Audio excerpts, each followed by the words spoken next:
Married for about 7 years, and I don't even know if this is worth it.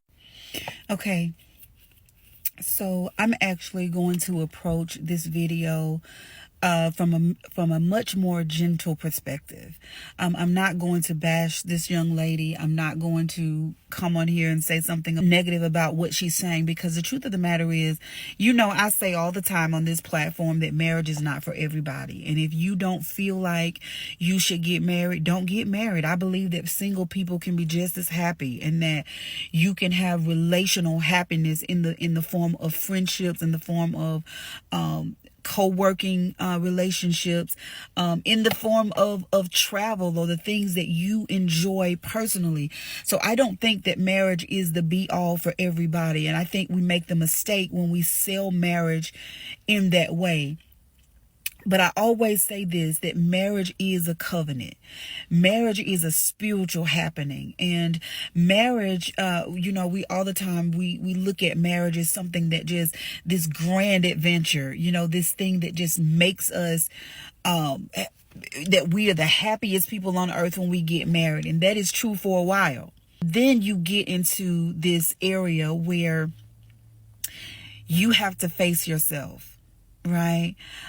So marriage is not just a covenant. Marriage is not just beautiful. Marriage is not just adventure and fun and great sex. Marriage is also a mirror. Right.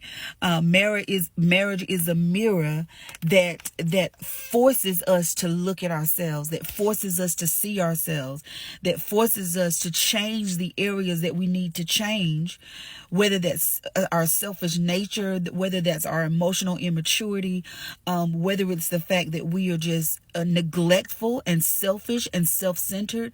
Marriage challenges that.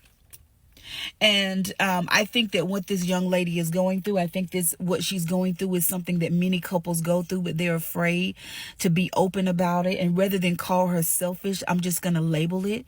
What she's going through is something called the 7-year itch. And the 7-year itch is actually a term that psychologists has come up with that talks about how in 7 years, things start to get bored. They start to get boring. You start to really see the flaws of your partner. You start to see that, the things that you thought was perfect about this person is not perfect. The things that you thought your life is going to be, it pans out not being that way.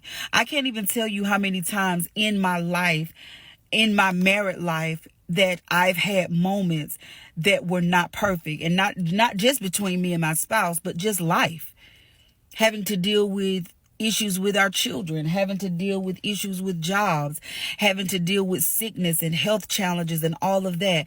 But guess what? If you were single, you still have to deal with that.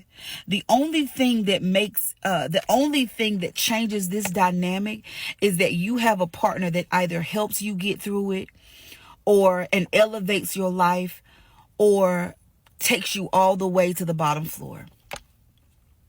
And from this person's particular account, I think that what has happened to her, I think that she has seen her mirror, and that marriage has allowed her to see that she is in a relationship and she is actually messing up a person's life, because what she thought she wanted, she never wanted.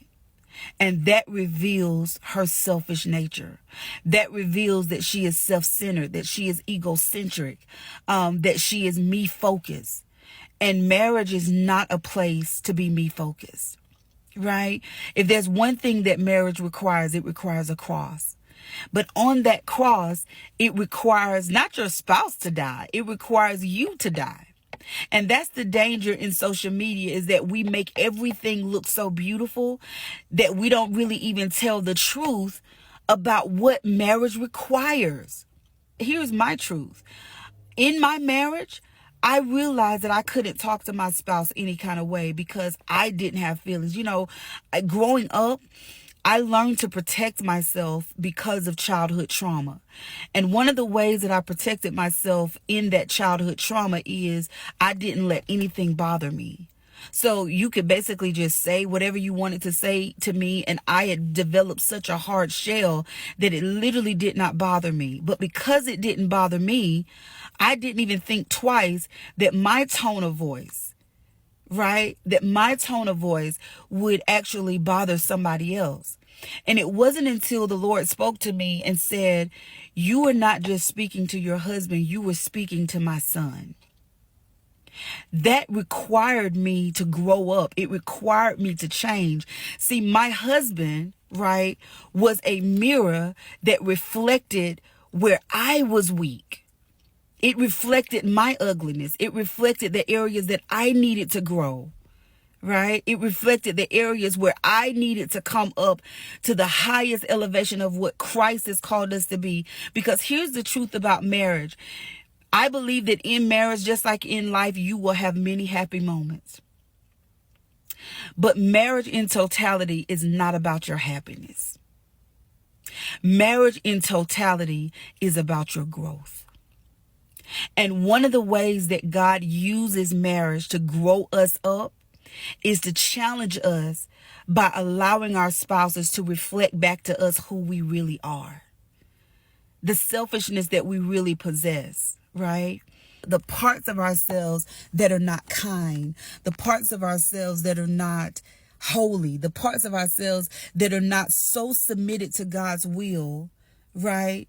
That we lay down our will to pick up his will. I can't even tell you how many times that my husband, I literally, done or said something that was disrespectful. But my husband showed grace to me. But in that grace, I had to grow up. Because grace doesn't just give you a license to continue being nasty. Grace gives you the opportunity to grow up. It gives you the opportunity to say, I was wrong. What I did was wrong. What I did was selfish. And it takes you beyond that step to say, all right, how do I become a better person so that I no longer do you like that? Because love is, I don't want you to hurt. And if I am the reason for your hurt, let me change.